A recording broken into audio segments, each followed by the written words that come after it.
السلام علیکم ورحمۃ اللہ وبرکاتہ۔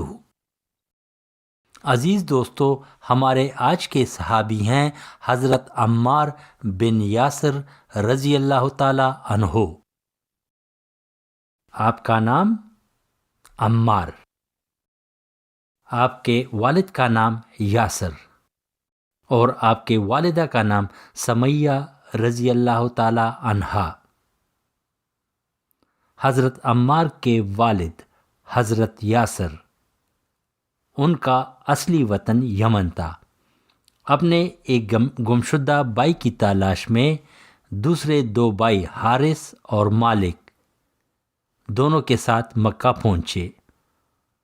وہ دونوں بھائی واپس لوٹ گئے، لیکن حضرت عمار رضی اللہ تعالی عنہ کے والد یاسر رضی اللہ تعالی عنہ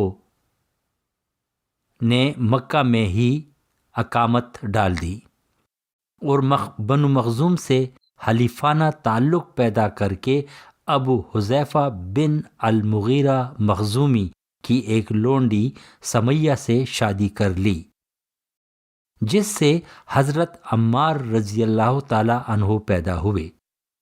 ابو حذیفہ نے حضرت عمار رضی اللہ تعالی عنہ کو ان کے بچپن ہی میں آزاد کر کے تاحیات دونوں باپ بیٹے کو لطف و محبت سے اپنے ساتھ رکھا۔ ابو حذیفہ کے وفات کے بعد ہی اسلام کا غلغلہ بلند ہوا۔ حضرت عمار اور حضرت صہیب ابن سنان رضی اللہ تعالی عنہ ایک ساتھ ایمان لائے تھے۔ آپ فرماتے ہیں کہ میں نے صہیب کو ارقم بن ابی ارقم کے دروازے پر دیکھا تو پوچھا، تم کس ارادے سے آئے ہو؟ وہ بولے، پہلے تم اپنا ارادہ بیان کرو۔ میں نے کہا، محمد صلی اللہ علیہ وسلم سے مل کر ان کی کچھ باتیں سننا چاہتا ہوں۔ بولے، میرا بھی یہی مقصد ہے۔ غرض دونوں ایک ساتھ داخل ہوئے اور اسلام کے دائرے میں داخل ہو گئے۔ حضرت عمار رضی اللہ تعالیٰ عنہ کے ساتھ کچھ آگے پیچھے ان کے والدین بھی مشرف بہ اسلام ہوئے۔ صحیح بخاری کی ایک روایت ہے کہ حضرت عمار بن یاسر رضی اللہ تعالیٰ عنہ جس وقت ایمان لائے تو انہوں نے حضرت ابو بکر صدیق رضی اللہ تعالیٰ عنہ کے علاوہ صرف 5 غلام اور 2 عورتوں کو حضرت نبی کریم صلی اللہ علیہ وآلہ وسلم کے ساتھ دیکھا، جنہوں نے اپنے اسلام کو ظاہر کر دیا تھا، ورنہ صحیح روایت کی بنا پر اس وقت تک 30 اصحاب سے زیادہ اس دائرے میں داخل ہو چکے تھے جنہوں نے مشرکین کی خوف سے اعلان نہیں کیا تھا۔ حضرت عمار رضی اللہ تعالی عنہ ایک بے یار و مددگار غریب الوطن تھے۔ دنیاوی وجاہت و طاقت بھی حاصل نہ تھی، اور سب سے زیادہ ان کی والدہ ماجدہ حضرت سمیہ رضی اللہ تعالی عنہا اس وقت تک بنی مخزوم کی غلامی سے بھی آزاد نہیں ہوئی تھی، تاہم جوش ایمان نے ایک دن سے زیادہ مخفی ہو کر رہنے نہ دیا۔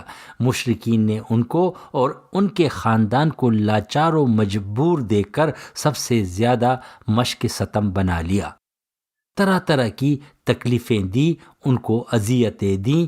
ٹھیک دوپہر کے وقت تپتی ہوئی ریت میں لٹایا، دیکھتے ہوئے انگاروں سے جلایا اور گھنٹوں گھنٹوں پانی میں غوطے دیے، لیکن جلوہ توحید نے ان تمام سختیوں کے باوجود ان کو اسلام سے دور نہیں کر سکے۔ حضرت عمار رضی اللہ تعالیٰ عنہ کی والدہ حضرت سمیہ رضی اللہ تعالیٰ عنہ کو ابو جہل نے نہایت وحشانہ طریقے پر اپنے نیزے سے شہید کیا۔ چنانچہ تاریخ اسلام کی یہ پہلی عبرتناک شہادت تھی جو استقلال اور استقامت کے ساتھ راہ خدا میں واقع ہوئی۔ ان کے والد حضرت یاسر رضی اللہ تعالیٰ عنہ اور ان کے بھائی حضرت عبداللہ رضی اللہ تعالیٰ عنہ بھی اس گرداب اذیت میں جان بحق ہوئے۔ ایک دفعہ مشرکین نے حضرت عمار رضی اللہ تعالیٰ عنہ کو دہکتے ہوئے انگاروں پر لٹا دیا۔ حضرت نبی کریم صلی اللہ علیہ وآلہ وسلم اس طرف سے گزرے تو ان کے سر پہ دست مبارک پیر کر فرمایا، اے آگ تو ابراہیم علیہ السلام کی طرح عمار پر بھی ٹھنڈی ہو جا۔ اور اسی طرح جب ان کے گھر کی طرف سے گزرتے تھے تو فرماتے تھے، خاندان یاسر کو اور مبتلا مصیبت دیکھتے تو فرماتے، اے آل عمار تمہیں بشارت ہو، جنت تمہاری منتظر ہے۔ ایک دفعہ حضرت یاسر رضی اللہ تعالیٰ عنہ نے حضرت صلی اللہ علیہ وسلم سے گردش زمانے کی شکایت کی۔ ارشاد ہوا، صبر کرو صبر۔ پھر دعا فرمائی، اے خدا آل یاسر کو بخش دے۔ ایک روز مشرکین نے ان کو پانی میں اس طرح اور اتنے غوطے دیے کہ بالکل بدحواس ہو گئے، یہاں تک کہ اسی حالت میں ان کفار نے جو کچھ چاہا ان کی زبان سے اقرار کرا لیا۔ اس کے بعد اس مصیبت سے ان کو گل اخلاصی ہوئی اور وہ سیدھے دربار نبوت میں حاضر ہوئے تو آنکھوں سے آنسوؤں کا دریا جاری تھا۔ حضرت نے پوچھا، عمار کیا خبر ہے؟ عرض کیا، یا رسول اللہ نہایت بری خبر ہے۔ آج مجھے اس وقت تک خلاصی نہیں ملی جب تک میں نے آپ صلی اللہ علیہ وسلم کی شان میں برے الفاظ اور ان کے معبودوں کے حق میں کلمات خیر استعمال نہ کیے۔ ارشاد ہوا، تم اپنے دل کو کیسے پاتے ہو؟ عرض کی، میرا دل ایمان سے مطمئن ہے۔ سرور کائنات صلی اللہ علیہ وآلہ وسلم نے نہایت شفقت کے ساتھ ان کے آنکھوں سے آنسو کے قطرے پونچھے، فرمایا، کچھ مذائقہ نہیں، آئندہ بھی ایسا ہی کرو۔ اس کے بعد ہی قرآن پاک میں یہ آیات نازل ہوئی، جو شخص ایمان لانے کے بعد خدا کا انکار کرے مگر وہ مجبور کیا گیا ہو، اس کا دل ایمان سے مطمئن ہے، اس سے کوئی مواخذہ نہیں ہوگا۔ ایک مرتبہ حضرت سعید بن جبیر رضی اللہ تعالیٰ عنہ نے حضرت عبداللہ بن عباس رضی اللہ تعالیٰ عنہ سے پوچھا کہ کیا قریش مسلمانوں کو اس قدر اذیت پہنچاتے تھے کہ وہ اپنے مذہب چھوڑ دینے پر مجبور ہو جائیں؟ بولے، خدا کی قسم ہاں، وہ ان کو مارتے تھے، بھوکا اور پیاسا رکھتے تھے، یہاں تک کہ ضعف اور کمزوری سے وہ اٹھنے بیٹھنے سے بھی مجبور ہو جاتے تھے۔ اسی حالت میں جو کچھ چاہتے تھے ضمیر کے خلاف ان سے اقرار کرا لیتے تھے۔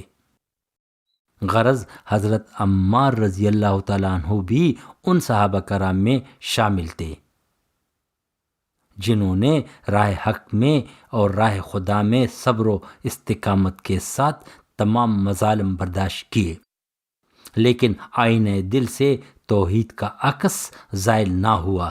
ضعیفی کے عالم میں جن لوگوں نے ان کی پیٹھ ننگی دیکھی تھی وہ بیان کرتے تھے کہ اس وقت تک کثرت کے ساتھ سیاہ لکیریں، تپتی ہوئی ریت اور دہکتے ہوئے انگاروں کے داغ ان کے پیٹ میں موجود تھے۔ ان کی حبشہ کی ہجرت کے متعلق سیرت کی کتابوں میں اختلاف ہے۔ بعض کا خیال ہے کہ وہ دوسری ہجرت میں شریک تھے۔ مدینہ کی ہجرت کا عام حکم ہوا تو حضرت عمار رضی اللہ تعالیٰ عنہ نے بھی اس سرزمین کی امن کی راہ لی اور حضرت مبشر بن عبد المندر رضی اللہ تعالیٰ عنہ کے مہمان ہوئے۔ حضرت صلی اللہ علیہ وآلہ وسلم نے یہاں حضرت حذیفہ بن الیمان انصاری سے ان کا بھائی چارہ کرایا اور مستقل سکونت کے لیے ایک قطع زمین مرحمت فرمایا۔ مدینہ کی ہجرت کے 6-7 مہینوں بعد مسجد نبوی کی بنیاد ڈالی گئی۔ سرور کائنات صلی اللہ علیہ وآلہ وسلم نے صحابہ کرام رضی اللہ تعالیٰ عنہ کو جوش دلانے کے لیے خود کام میں حصہ لیا۔ حضرت عمار رضی اللہ تعالیٰ عنہ اینٹ گارا لا کر دیتے تھے اور زبان پر رجز جاری تھا، ہم مسلمان ہیں، ہم مسجد بناتے ہیں۔ حضرت ابو سعید رضی اللہ تعالیٰ عنہ فرماتے ہیں کہ لوگ ایک ایک اینٹ اٹھاتے تھے اور حضرت عمار رضی اللہ تعالیٰ عنہ دو دو اینٹیں اٹھا کر لے کر آتے تھے۔ ایک دفعہ حضرت نبی کریم صلی اللہ علیہ وآلہ وسلم اس کی طرف سے گزرے تو آپ صلی اللہ علیہ وسلم نے نہایت شفقت سے ان کے سر سے غبار صاف کر کے فرمایا، افسوس عمار، تمہیں باغی گروہ قتل کرے گا، تم ان کو حق کی طرف بلاؤ گے اور وہ تمہیں جہنم کی طرف دھکیلنے کی کوشش کریں گے۔ ایک دفعہ کسی نے ان کے سر پر اس قدر بوجھ لاد دیا کہ لوگ چلا اٹھے، آج عمار مر جائیں گے، آج عمار رضی اللہ تعالیٰ عنہ مر جائیں گے۔ حضرت نبی کریم صلی اللہ علیہ وآلہ وسلم نے سنا تو کچھ اینٹیں اتار کر پھینک دی اور فرمایا، افسوس ابن سمیہ یعنی سمیہ کے بیٹے آپ کو باغی قتل کر دیں گے۔ غزوہ بدر سے غزوہ تبوک تک جس قدر اہم معرکے پیش آئے، سب میں وہ جان بازی و شجاعت کے ساتھ ساتھ نبی کریم صلی اللہ علیہ وآلہ وسلم کے ہم رکاب رہے۔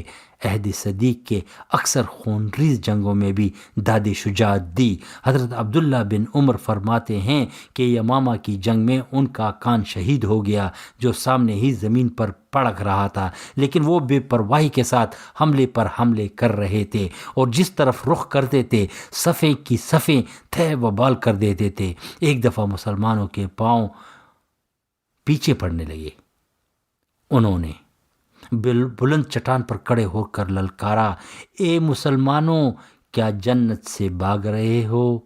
میں عمار ابن یاسر ہوں، آؤ میرے پاس آؤ۔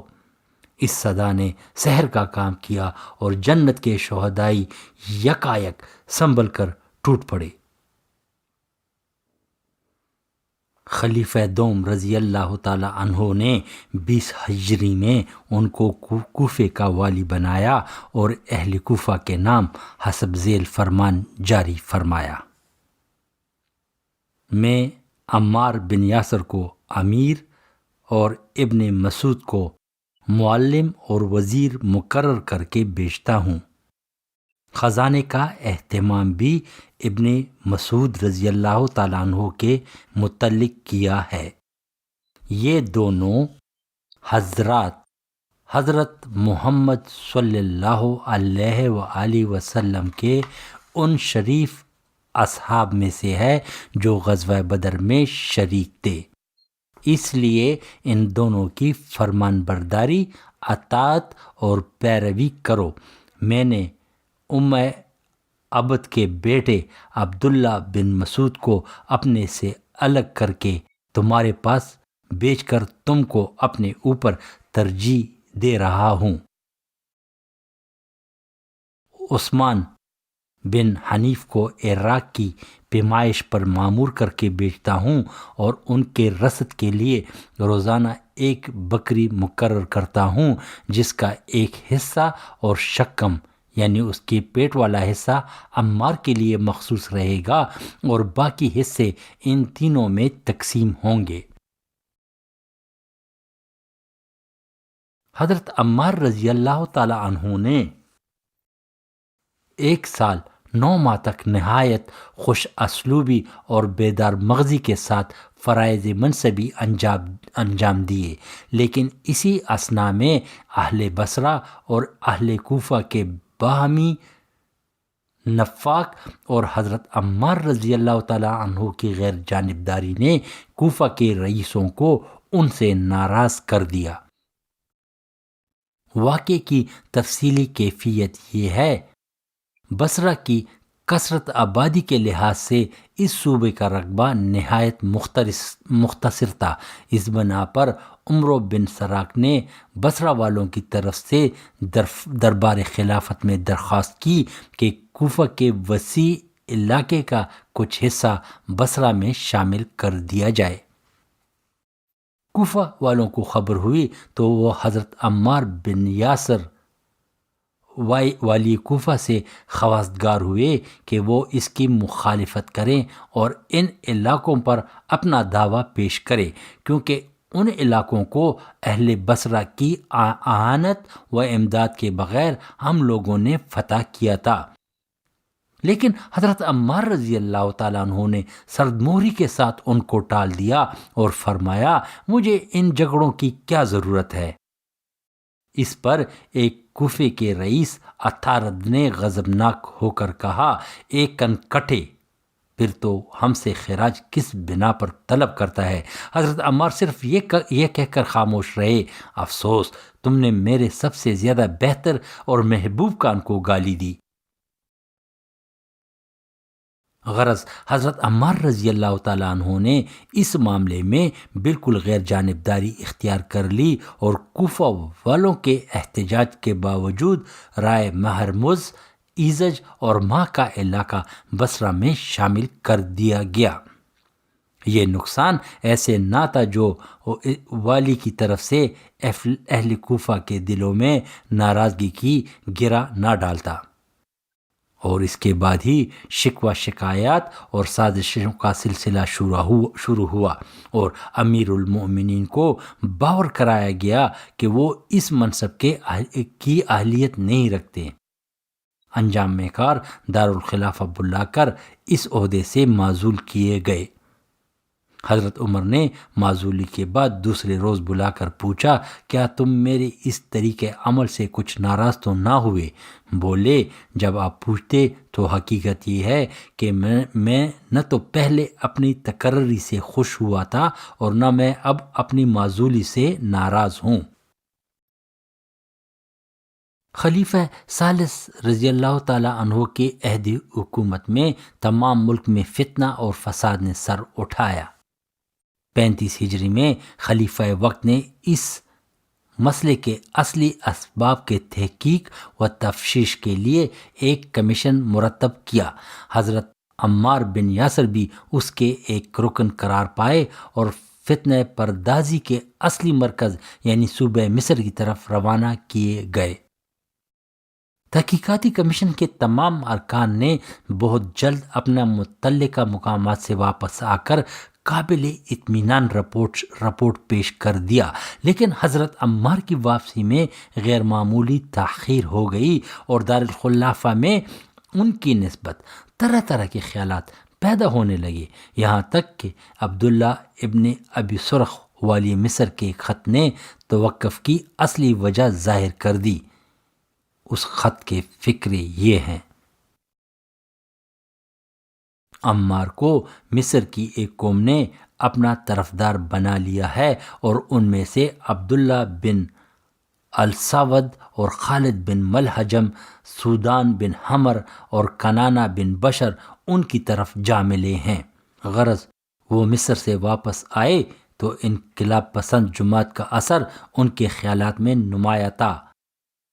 عام مجموع میں اعلانیہ حضرت عثمان رضی اللہ تعالیٰ عنہ کے طرز حکومت اور ان کے وزراء کی بے اعتدالیوں پر نکتہ چینی کرتے تھے، یہاں تک کہ اسی حالت میں کبھی کبھی طرفداران خلافت سے جھڑپ بھی ہو جاتی تھی۔ ایک دفعہ حضرت عثمان رضی اللہ تعالیٰ عنہ کے غلاموں نے ان کو اس قدر مارا کہ تمام جسم میں شکم اور خراش آ گئی تھی اور پسلی کی ایک ہڈی کو سخت صدمہ پہنچا۔ بنی مخزوم نے جن سے جاہلیت میں ان کا تعلق تھا یہ سن کر شان خلافت کو گھیر لیا اور دھمکی دی کہ اگر عمار بن یاسر اس صدمے سے جانبر نہ ہوں گے تو ہم ان کا ضرور انتقام لیں گے۔ اس قسم کے واقعات سے اختلاف کی خلیج روز بروز زیادہ وسیع ہوتی گئی، یہاں تک کہ جب مصری مفسدین مدینہ پہنچے اور حضرت عثمان رضی اللہ تعالیٰ عنہ نے حضرت سعد بن ابی وقاص کی معرفت کہلا بھیجا کہ وہ اپنے اثر سے ان کو واپس کر دیں تو انہوں نے صاف انکار کر دیا۔ بعض روایات سے ظاہر ہوتا ہے کہ وہ محاصرے کی کارروائی میں شریک تھے۔ جب حضرت عثمان رضی اللہ تعالیٰ عنہ کے بعد خلافت حضرت علی رضی اللہ تعالیٰ عنہ کے حصے میں آئی تو حضرت عمار رضی اللہ تعالیٰ عنہ کو ان سے جو خاص انس و خلوص تھا اس کے لحاظ سے تمام مہمات امور میں وہ ان کے دست و بازو ثابت ہوئے۔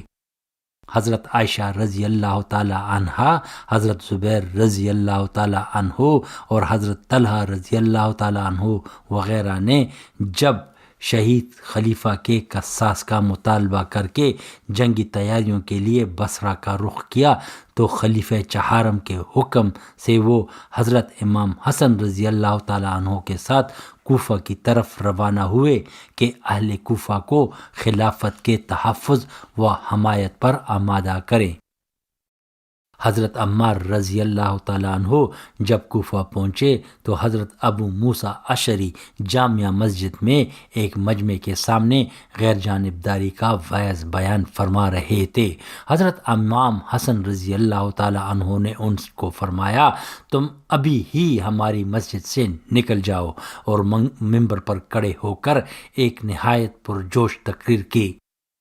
حضرت عمار رضی اللہ تعالیٰ عنہ بھی ان کے ساتھ ممبر پر چڑھ گئے اور تقریر کرتے ہوئے فرمایا، صاحبو، بے شک میں جانتا ہوں کہ حضرت عائشہ رضی اللہ تعالیٰ عنہا دنیا اور آخرت میں حضرت سرور کائنات صلی اللہ علیہ وآلہ وسلم کی حرم محترم ہے، لیکن اس وقت خدا تمہاری آزمائش کر رہا ہے کہ تم اس کی فرمان برداری کرتے ہو یا عائشہ رضی اللہ تعالی عنہا کا ساتھ دیتے ہو۔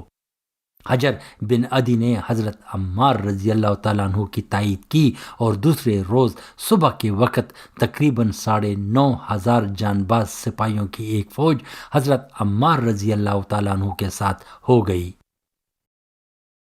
جمادی الاخر 36 ہجری میں دونوں طرف کی فوجیں مقام ذی وقار میں مجتمع ہوئیں۔ حضرت زبیر رضی اللہ تعالیٰ عنہ کو جب معلوم ہوا کہ حضرت عمار بھی حضرت علی رضی اللہ تعالیٰ عنہ کے ساتھ ہیں تو انہیں نظر آنے لگا کہ وہ غلطی پر ہیں، کیونکہ رسول کریم صلی اللہ علیہ وآلہ وسلم نے فرمایا تھا کہ حق عمار کے ساتھ ہوگا اور باقی گروہ ان کو قتل کرے گا۔ اس کے ساتھ ہی حضرت علی رضی اللہ تعالیٰ عنہ نے ایک ایسی بات یاد دلائی کہ وہ اس وقت اس خانہ جنگی سے کنارہ کش ہو گئے۔ جمعرات کے روز جنگ شروع ہوئی۔ حضرت عمار رضی اللہ تعالیٰ عنہ میسرہ پر متعین تھے، چونکہ انہیں یقین تھا کہ وہ حق کا ساتھ دے رہے ہیں، اس لیے غیر معمولی جوش سے لڑے، یہاں تک کہ حامیان خلافت کے فتح پر اس افسوسناک جنگ کا خاتمہ ہوا۔ جنگ جمل کے بعد امیر معاویہ رضی اللہ تعالیٰ عنہ سے صفین کا معرکہ پیش آیا۔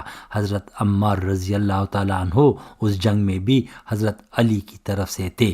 اس وقت ان کی عمر 91 برس کی تھی، لیکن حمایت حق کے جوش نے 91 سال کے بوڑھے کو شجاعت و جان بازی کا مجسمہ بنا دیا۔ رات کی طرح گرجتے ہوئے جس طرف گھس جاتے تھے، صفیں کی صفیں درہم برہم کر دیتے تھے۔ ایک دفعہ اثناء جنگ میں حضرت امیر معاویہ کے علمبردار حضرت عمرو بن العاص پر نظر پڑی تو بولے، میں اسی علمدار کو 3 دفعہ رسول اللہ صلی اللہ علیہ وآلہ وسلم کی میعت میں لڑ چکا ہوں، اب یہ 4تھی مرتبہ ہے۔ خدا کی قسم، اگر وہ ہم کو شکست دیتے ہوئے مقام ہجر تک بھی پسپا کر دے، جب بھی میں یہی سمجھوں گا کہ ہم حق پر ہیں اور وہ غلطی پہ ہے۔ ایک روز شام کے وقت جب آفتاب غروب ہو رہا تھا اور جنگ پورے زور کے ساتھ جاری تھی تو حضرت عمار رضی اللہ تعالیٰ عنہ نے دودھ کے چند گھونٹے حلق سے اتار کر بولے، رسول خدا صلی اللہ علیہ وآلہ وسلم نے مجھ سے فرمایا تھا کہ دودھ کا یہ گھونٹ تیرے لیے دنیا کا آخری توشہ ہوگا۔ یہ کہتے ہوئے غنیم کی صف میں گھس گئے کہ آج میں اپنے دوستوں سے ملوں گا، آج میں محمد صلی اللہ علیہ وآلہ وسلم اور ان کے گروہ سے ملوں گا۔ کچھ ایسے عزم و استقلال سے حملہ آور ہوئے تھے کہ جس طرف نکل گئے پرے کا پرا صاف ہو گیا اور جس پر وار کیا وہیں ڈیر ہو کر رہ گیا۔ واقف کار مسلمان ان پر ہاتھ اٹھانے سے پہلو بچاتے تھے، لیکن اس حالت میں ابن الغاویہ کے نیزے نے ان کو مجروح کر کے زمین پر گرا دیا، اور دوسرے شامی نے بڑھ کر سر تن سے جدا کر دیا۔ ان للہ و انا الیہ راجعون۔ حضرت عمرو بن العاص کو حضرت عمار بن یاسر کی شہادت سے سخت پریشانی لاحق ہوئی، اور اس جنگ سے کنارہ کش ہونے کے لیے تیار ہو گئے، لیکن حضرت امیر معاویہ نے یہ کہہ کر تسلی دی کہ عمار رضی اللہ تعالیٰ عنہ کے قاتل ہم نہیں ہیں، بلکہ وہ جماعت ہے جو ان کو میدان جنگ میں لائی ہے۔ حضرت عمار رضی اللہ تعالیٰ عنہ کی شہادت سے در حقیقت ناحق و ناحق کا فیصلہ ہو گیا۔ حضرت خزیمہ بن ثابت رضی اللہ تعالیٰ عنہ جنگ جمل اور معرکہ صفین میں شریک تھے، لیکن اس وقت تک کسی طرف سے اپنی تلوار بے نیام نہیں کی تھی۔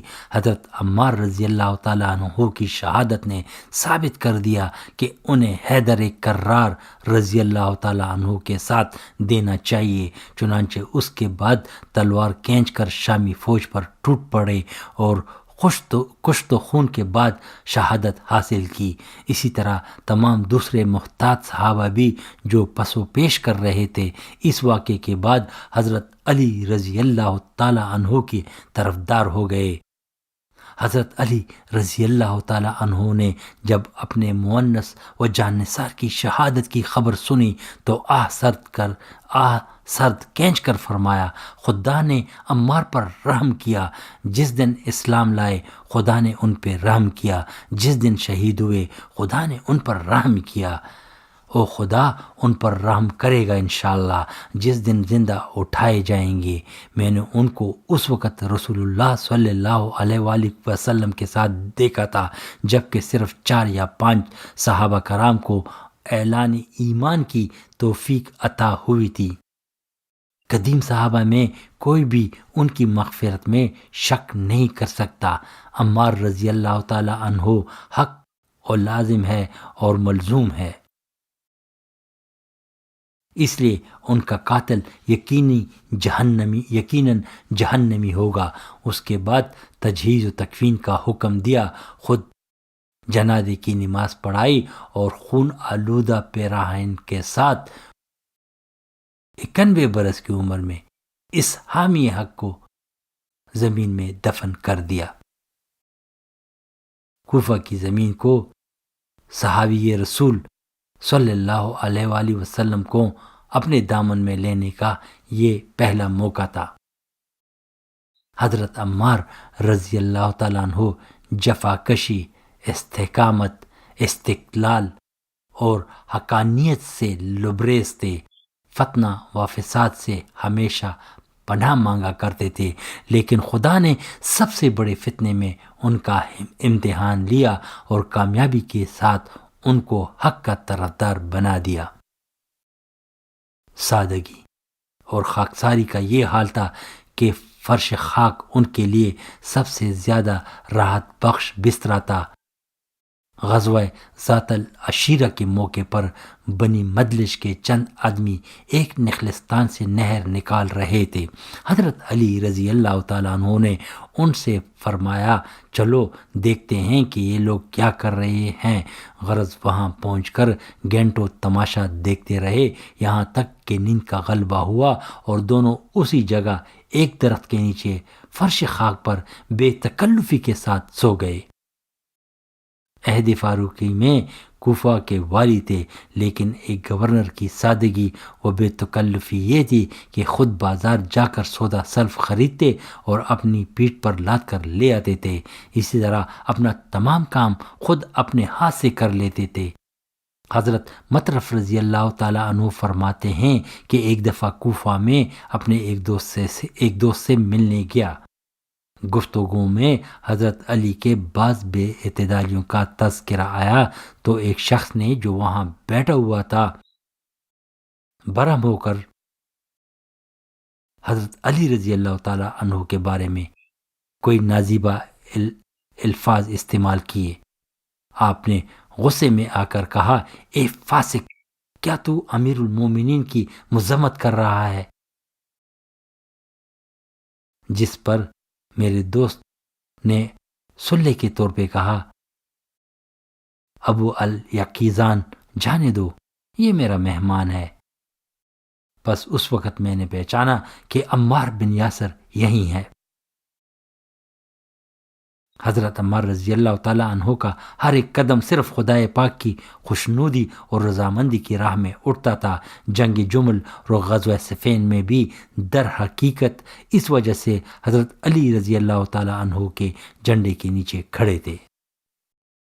صفین کی فوج کشی میں ساحل فرات کی راہ سے میدان جنگ کی طرف بڑھ رہے تھے اور بار بار کہتے جاتے تھے، اے خدا، اگر میں جانتا کہ پہاڑ سے کود کر آگ میں جل کر یا پانی میں ڈوب کر جان دینا تیری خوشنودی کا باعث ہوگا تو ضرور تجھے خوش کرتا۔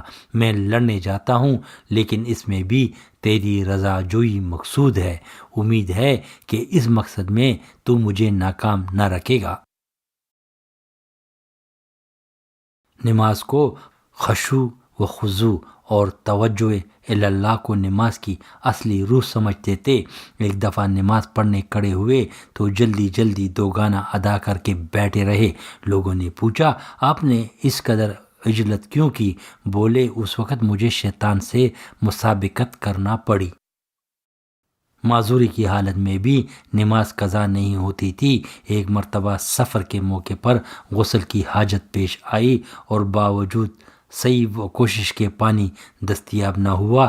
چونکہ جانتے تھے کہ مٹی پانی کا نعم البدل ہے، اس لیے تمام جسم پر خاک مل کر نماز پڑھ لی۔ جب سفر سے واپس آئے اور حضرت صلی اللہ علیہ وسلم سے اس کا تذکرہ کیا تو ارشاد ہوا، ایسی حالت میں بھی صرف تیمم کافی ہے۔ جمعے کے روز خطبہ سے پہلے ممبر پر بیٹھ کر عموماً سورہ یاسین تلاوت فرماتے تھے۔ خطبہ نہایت فصیح و بلیغ ہوتا تھا اور اختصار خاص طور پر ملحوظ رکھتے تھے۔ ایک دفعہ کسی نے اس اختصار پر اعتراض کیا تو بولے کہ رسول اللہ صلی اللہ علیہ وآلہ وسلم فرمایا کرتے تھے کہ نماز کو طول دینا اور خطبہ مختصر کرنا انسان کی سمجھ کی علامت ہے۔ آپ کا حلیہ یہ تھا، قد بلند و بالا، نرگسی آنکھیں، چوڑا سینہ اور بدن خوب بھرا ہوا تھا۔ شہادت کے وقت ان کی عمر 91 برس کی تھی، تاہم اس بڑھاپے کے زمانے میں بھی اس کے آثار بہت کم نظر آتے تھے۔ آپ رضی اللہ تعالیٰ عنہ حبشہ کو ہجرت کرنے والوں کے قافلے کے سربراہ بھی تھے۔ آپ نبی کریم صلی اللہ علیہ وآلہ وسلم کے ساتھ تمام جنگوں میں ہم رکاب رہے۔ نبی کریم صلی اللہ علیہ وآلہ وسلم نے آپ کے بارے میں فرمایا تھا کہ آپ کو ایک باغی گروہ شہید کرے گا۔ آپ کی شہادت علی رضی اللہ تعالیٰ عنہ کے دور خلافت میں 37 ہجری کو صفین کی جنگ میں ہوئی اور معاویہ بن ابو سفیان کی فوج کے مقابلے میں یہ جنگ ہو رہی تھی۔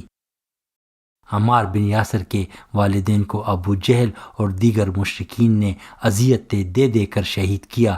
آپ کی والدہ کو پیٹ کی نچلی حصے پر نیزہ سے وار کرنے کے بعد اونٹوں کے ساتھ ان کے پاؤں باندھ کر 2 حصوں میں چیر دیا گیا تھا، اور اسی طرح آپ کے بھائی اور والد دونوں کو بھی اذیتیں دے کر شہید کیا گیا۔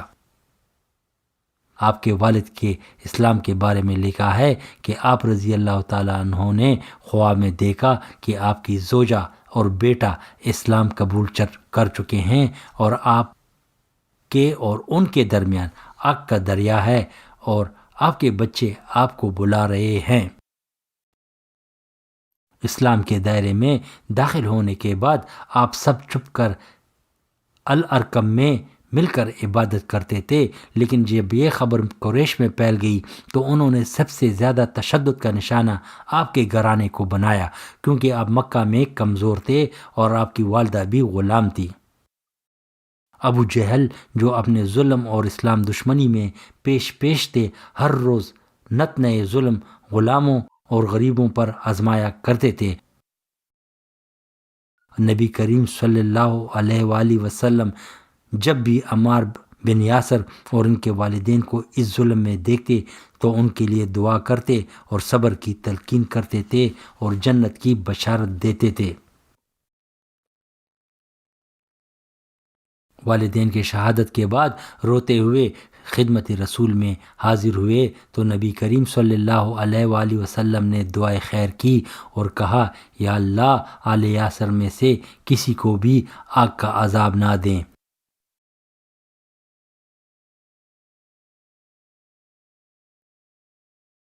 بعض سیرت کی کتابوں میں لکھا ہے کہ مسجد نبوی کی تعمیر کے دوران صحابہ کرام اجمعین کے ساتھ ساتھ نبی کریم بھی قریبی پہاڑیوں سے پتھر لا رہے تھے اور ان کے ماتھے سے پسینہ بہہ رہا تھا۔ اس پر عمار بن یاسر نے آپ رضی اللہ تعالیٰ عنہ سے درخواست کی کہ آپ پتھر نہ لائیے، آپ کے حصے کے پتھر میں لے کر آؤں گا، جس پر نبی کریم صلی اللہ علیہ وآلہ وسلم نے ان کے حق میں دعا کی۔ آپ رضی اللہ تعالیٰ عنہ کی پیدائش تقریباً 570 عیسوی کے لگ بھگ ہوئی اور نبی کریم صلی اللہ علیہ وآلہ وسلم کے ہم عمر تھے اور آپس میں قریبی دوست کی حیثیت سے بھی پہچانے جاتے تھے۔ سیرہ کی بعض کتابوں میں یہ بھی ذکر ہے کہ نبی کریم صلی اللہ علیہ وآلہ وسلم اور حضرت خدیجہ رضی اللہ تعالی عنہا کی شادی کا سلسلہ میں بھی آپ نے کلیدی کردار ادا کیا تھا۔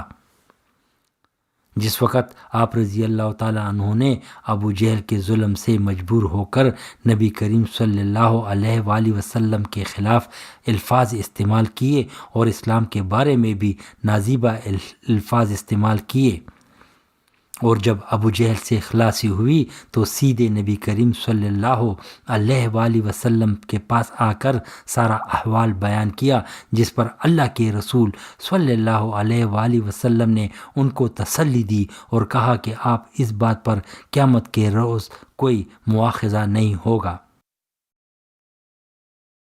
کچھ نئے اصحابہ کرام نے ان کو اس پر ملامت کیا تو نبی کریم صلی اللہ علیہ وآلہ وسلم نے فرمایا کہ عمار سر سے پاؤں تک ایمان سے بھرپور ہے۔ جنگ بدر کے موقع پر جب ابو جہل قتل ہوا تو نبی کریم صلی اللہ علیہ وآلہ وسلم نے عمار رضی اللہ تعالیٰ عنہ کو مخاطب کر کے کہا کہ آج آپ کی والدہ کا قاتل جہنم رسید ہوا۔ تیمم کے بارے میں بعض سنت کی کتابوں میں لکھا ہے کہ ایک دفعہ عمر رضی اللہ تعالیٰ عنہ کے پاس ایک آدمی آیا اور پوچھا کہ میرا جسم ناپاک ہو گیا اور اس وقت پانی موجود نہیں تھا، تو اس کے بارے میں حدیث میں کیا حکم ہے؟ اس وقت عمار رضی اللہ تعالیٰ عنہ بھی ساتھ بیٹھے ہوئے تھے۔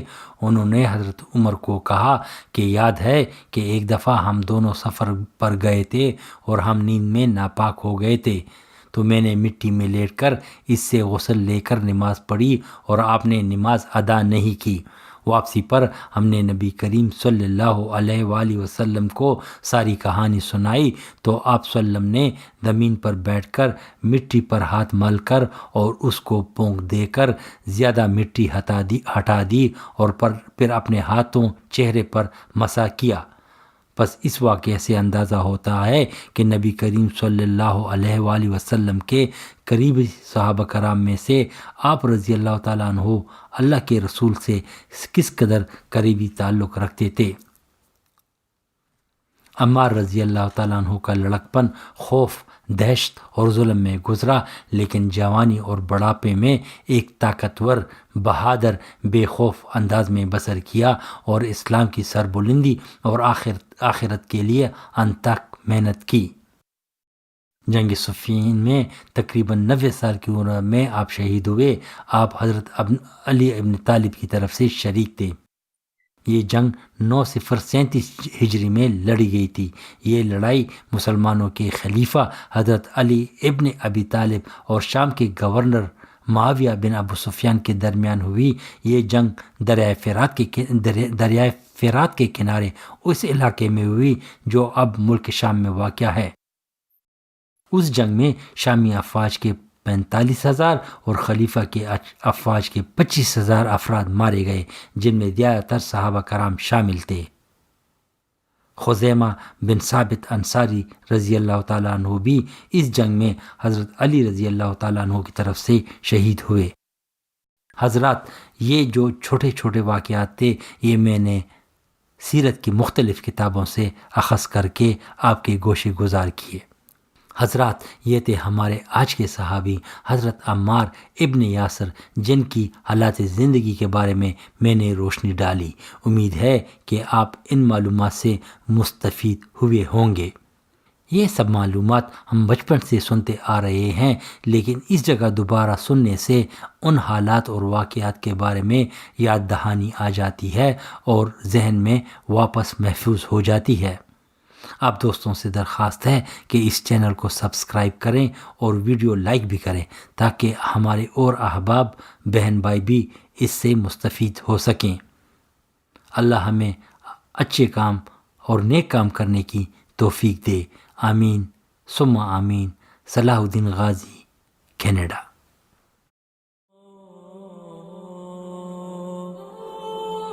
Oh